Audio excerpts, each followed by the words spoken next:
Bonjour à tous et bienvenue à l'Institut biblique, les cours de l'été sur le leadership. On va commencer dans un moment. J'aimerais chanter avec vous une cantique peut-être que vous n'avez pas encore entendue. Merci Seigneur, tu m'as sauvé. Êtes-vous sauvé? Avez-vous l'assurance que vous êtes l'enfant de Dieu et que vous avez reçu Jésus-Christ comme Seigneur et Sauveur dans votre vie? Vos péchés sont pardonnés. Est-ce que vous le savez? La parole de Dieu a été écrite afin que nous sachions ces choses. Donc, soyez assurés. Sinon, parlez-en avec quelqu'un qui vous montre dans la parole de Dieu comment vous pouvez savoir, être certain 100%. Très important. C'est là que la fondation commence avec Jésus-Christ. Donc, on chante de tout cœur, « Merci Seigneur, tu m'as sauvé ». Une petite cantique, donc... Merci Seigneur, tu m'as sauvé.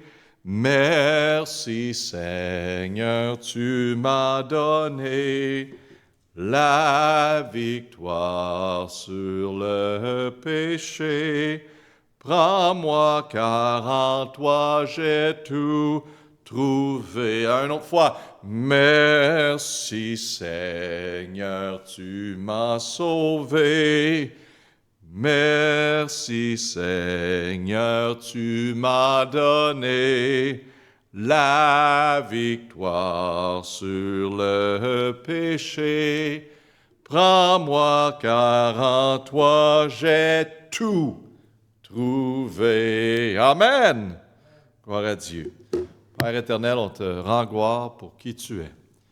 Merci qui est un Dieu tout-puissant. Père qui peut faire n'importe quoi. Et Père, tu as choisi de faire affaire avec nous. Donc Père, merci pour ta grâce, ton amour envers nous. Et Père, aide-nous à démontrer cet amour, cette grâce que tu as démontrée vers nous, envers les autres. Utilise nos vies afin de te glorifier. Père, chacun de nous a des dons, des vies toutes différentes. Père, utilise-nous pour ta gloire. On prie au nom de Jésus. Amen. Donc, la leçon aujourd'hui, c'est prenez la responsabilité des problèmes. Prenez la responsabilité des problèmes. On est dans un monde aujourd'hui que s'il y a des problèmes, on veut donner la responsabilité à quelqu'un d'autre, on ne veut pas prendre responsabilité, ou on va excuser la responsabilité. Le chapitre 9 de Néhémie, bien sûr, je l'ai écrit pour vous à la fin de votre leçon, tous les versets, et prenez le temps de regarder vous-même, mais le chapitre 9 de Néhémie offre un résumé, le mot résumé, incroyable, de l'histoire des Israélites. Depuis les jours d'Abraham jusqu'à l'époque de Néhémie, le peuple reconnaissait et se souvenait de la grande œuvre de Dieu parmi eux. Il se souvenait, et on voit ça ici, il en parle. Il parle de tous les souvenirs, et c'est bon d'avoir des souvenirs. C'est pour ça que j'ai à les personnes, pensez avant de prendre une décision, parce que vous êtes en train de créer des souvenirs. Pensez avant de lâcher, de quitter quelque chose. Pensez en avance. Parce que vous allez créer des souvenirs. Et comment vous voulez que le monde pense de vous et de qu'est-ce que vous avez fait dans la vie. Et c'est important. Il se souvenait de son alliance avec Abraham. Comment le mot « il », les a conduits hors de l'esclavage en Égypte. Comment on parle de Dieu, a marché avec eux à travers du désert et comment il leur a fourni la terre promise. En toutes choses, Dieu se montrait fidèle, le mot fidèle. Mais il se souvenait aussi que leurs ancêtres et leurs dirigeants avaient rejeté Dieu. C'est arrivé à travers de l'histoire des Israélites qu'il y en a qui ont choisi de rejeter Dieu, lui qui les a conduits, lui qui les a sortis d'Égypte. Ils ont rejeté Dieu à de nombreuses occasions. Néhémie 9, 26 de notre passage dit « Mais ils se rebellèrent et se révoltèrent contre toi, ils jetèrent ta loi derrière leur dos. » Ils ont pris la parole de Dieu. On va faire les choses de notre façon. « Ils tuèrent tes prophètes qui les sommaient de revenir à toi, et ils te firent de grands outrages. » Imagine-toi, le monde qui les encourageait de revenir à Dieu, laisse faire la parole de Dieu. Et aujourd'hui, on a du monde qui démontre ces mêmes choses. En vivant une vie indépendante de Dieu, on s'en fout, peu importe ce que les autres disent, qu'est-ce que les leaders disent, qu'est-ce que les prêcheurs qui prêchent la parole de Dieu disent, peu importe ce que notre Dieu dit, on va faire autrement. Et parce que le peuple a continuellement rejeté Dieu, il les a envoyés en exil. Et on a un bon Dieu. Il n'est pas là pour nous détruire, mais il est là pour nous faire apprendre des leçons. Et donc Dieu les envoie en exil. Même si cela est difficile d'accepter, bien sûr, pour eux, qui sont dans le milieu de ça, les gens ont aussi reconnu que c'était juste de la part de Dieu. Dieu avait écrit la loi. Il avait dit qu'est-ce qu'on doit faire et de ne pas le rejeter et qu'il allait avoir des conséquences. Donc, Dieu était juste. Et bien sûr, mentionné dans notre texte, Néhémie 9, 33, ça dit que le peuple dit, « Tu es juste dans tout ce qui nous est arrivé. » Amen. C'est une bonne chose pour nous de réaliser. On ne se cassera pas la tête et afin d'avancer, on prend responsabilité. Oui, Dieu, tu es juste. Car tu as agi en vérité, mais nous avons agi avec méchanceté. On voit la différence. On voit la motivation ici. La motivation de Dieu était pure. La motivation de l'homme était impure. Il aurait été facile pour les dirigeants du temps de Néhémie de garder rancune et d'agir avec amertume envers Dieu et leurs ancêtres. Pourquoi tu t'es rejeté contre Dieu? Pourquoi tu as fait ceci?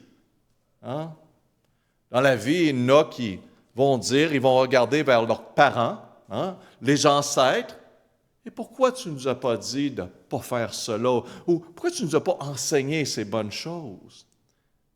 Mais les personnes qui ont tendance à accuser ceux dans le passé ont tendance à revivre la même chose.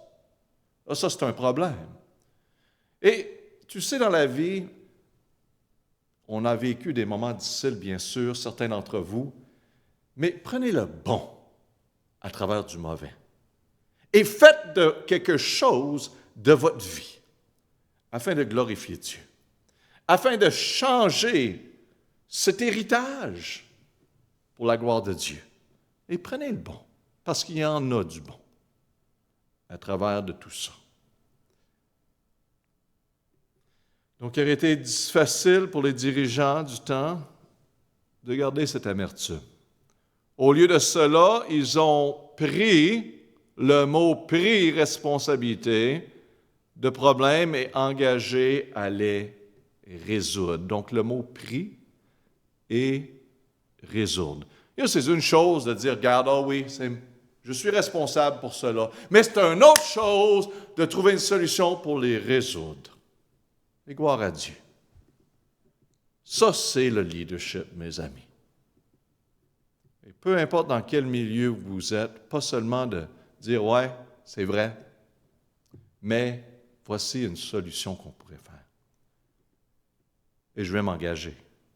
Néhémie 9, 38, à cause de tout cela, nous contractâmes une alliance, nous l'écrivîmes et nos chefs, nos lévites, nos sacrificateurs y opposèrent leur sceau. Plus important que faire une alliance avec les hommes ici, c'est que le peuple a fait un engagement, un covenant de suivre Dieu. L'alliance était vraiment avec Dieu. Ils ne seraient pas comme leurs ancêtres, ils n'ont jamais voulu partir de nouveau en exil. Hein, des fois, les ancêtres disaient « on était mieux en Égypte ». En réalité, ils n'étaient pas mieux en Égypte. Des fois, le monde, à travers les adversités, quand il ne voit pas clair, il ne regarde pas vers Dieu. Il commence à avoir des raisonnements qui sont illogiques. C'est pour ça, c'est de prendre le temps. Aller vers des personnes qui peuvent vous aider à vous diriger vers la parole de Dieu. Les 27 premiers versets de chapitre 10, vous les voyez à la fin de votre leçon.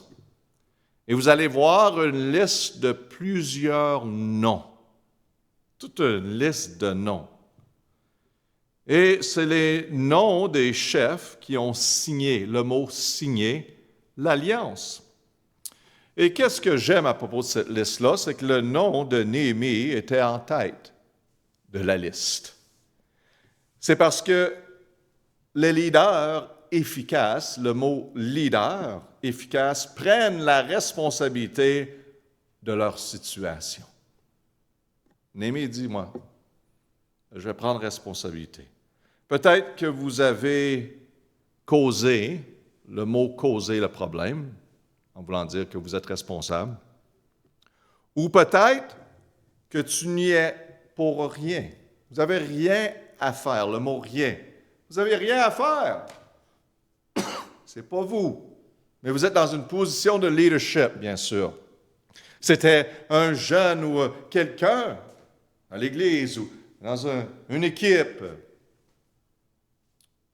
Ça donne que vous êtes un leader, un coach, quoi que ce soit. Quoi qu'il en soit, lorsque vos gens, les gens que Dieu vous permet de diriger, c'est lorsque vos gens souffrent à cause des erreurs, des circonstances imprévues ou tout autre problème, il est important que le mot « vous » preniez responsabilité du problème. Et ça, c'est une marque de leadership. Pensez-y. L'idée que le leadership, c'est tout le temps beau et tout le temps les choses sont parfaites, et tout le monde veut suivre, et ce n'est pas la réalité. Mais un bon leader va prendre son temps, il va réfléchir afin de diriger dans la bonne direction et prendre responsabilité pour ces gens. Donc, il est important que vous preniez la responsabilité du problème. Pourquoi? Parce que prendre possession du problème vous permet de prendre possession de la solution. Quand on s'engage à prendre responsabilité du problème, c'est là qu'on commence à trouver la solution. Au cours de sa carrière, un homme, un gars, qui a travaillé en étroite collaboration avec Oprah Winfrey. Je pense que plusieurs la connaissent. Je ne suis pas ici simplement pour vous dire qu'il a écrit « Prenez la responsabilité de vos pertes ». Le mot « perte ». C'est ça qu'il a écrit. Prenez responsabilité de vos pertes. Il a expliqué de cette manière, j'ai travaillé pour Oprah à l'époque où elle subissait des critiques de la part des médias à propos des mauvaises évaluations de réseau. Elle a vécu des moments difficiles à ce niveau-là. Et la réponse d'Oprah était puissante, il dit. Au lieu de tenter de dissimuler les pertes avec des tactiques de relations publiques sophistiquées, enlever toute responsabilité sur elle, elle a pris la scène et a dit « Je le possède et je vais le réparer ». Et que c'est plaisant dans le leadership d'avoir du monde qui laisse la politique de côté et qui prend possession. Et qui dit, garde là, peu importe, je suis à cette place de leadership-là et je vais faire ce qu'on doit faire pour l'améliorer. Et le résultat de cette histoire était formidable, bien sûr. Depuis cette réponse, son réseau a doublé, etc. C'est juste pour donner l'histoire. Peu importe qui est la personne, quand nous prenons responsabilité, peu importe le milieu d'un foyer, au travail, l'église ou quoi que ce soit, prend responsabilité, on s'engage à trouver une solution. Des belles choses qui se passent. Et gardez l'humilité à travers de tout ça. Les leaders efficaces comme Néhémie ne cachent, le mot cache pas, ou ignorer les problèmes. Cache pas ou ignore pas les problèmes. Ils prennent leurs responsabilités et mènent la charge pour le résoudre. Mènent la charge. Trouver des solutions. Hein? On va avoir un regroupement. Je vais aller parler avec cette personne-là.